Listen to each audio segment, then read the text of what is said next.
I call this tale Recyclops. If you think you've heard it before, that's probably because it's a tale about recycling. A tale about a waster who gets wasted.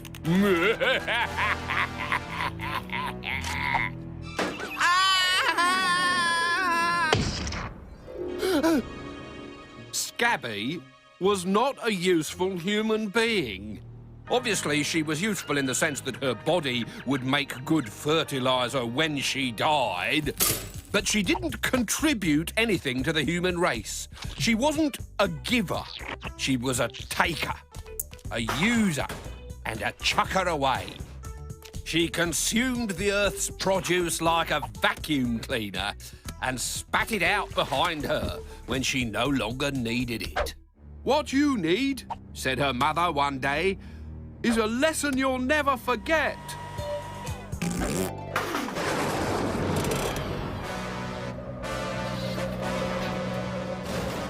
The fact that Scabby was so wasteful was all the more surprising because her parents were passionate recyclers. They'd built their house into the side of a hill with a grass roof, solar power, and a unique water recycling system. "I can't drink this. I've only just put it in there." They'd even recycled their own names, Scott and Abby, to come up with Scabby. When they first heard this, Scabby's grandparents breathed a huge sigh of relief. "Thank heavens they didn't recycle our names, Will." "Absolutely, Millie." The point was that Scabby hated everything her parents stood for. She was part of a disposable generation who believed in easy come, easy go, who stupidly thought the world's resources would never run out. "Scabby, what are you doing? You can't throw all your clothes away." "I've worn them once. What more do you want? They're horrible now." "That skirt cost a fortune." "It is so yesterday." "Only because we bought it yesterday." "Quit the freaking stress, girl. It's only money." "Yes, mine." Talking of money, when Scabby had loose change in her pocket, she'd always bin it. What are you doing?" "It's too heavy to carry around all day and noisy, chinking like that." "I beg your pardon?" "It's boring." "Boring? Do you think money grows on trees, Scabby?" "No, but you do, because you're like lichen, which is stupid and green. And anyway, I can do what I like, because you'll never do anything about it." They might not, but there were others who would. On Scabby's 11th birthday, she booked a skip to be parked in the garden. "Whatever for?" gasped her father.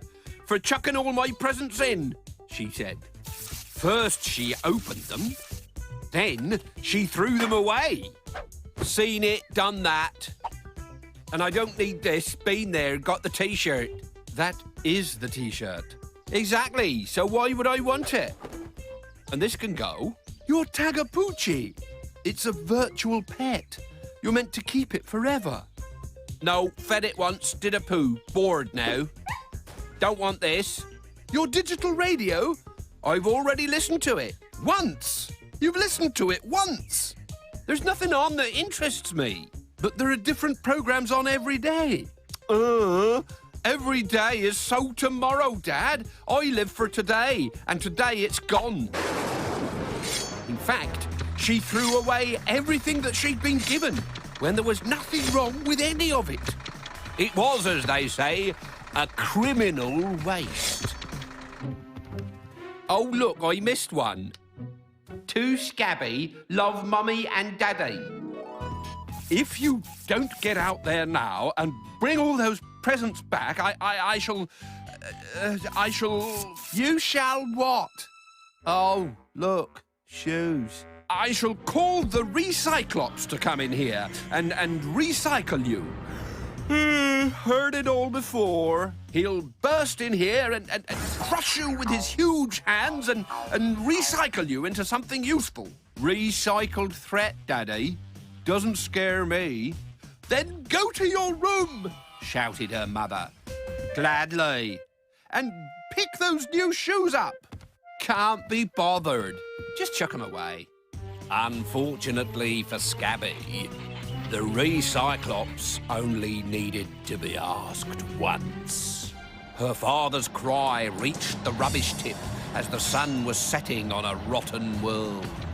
Then the one-eyed monster with the strength of 15 garbage trucks picked itself up off the heap and recycled off to Scabby's house.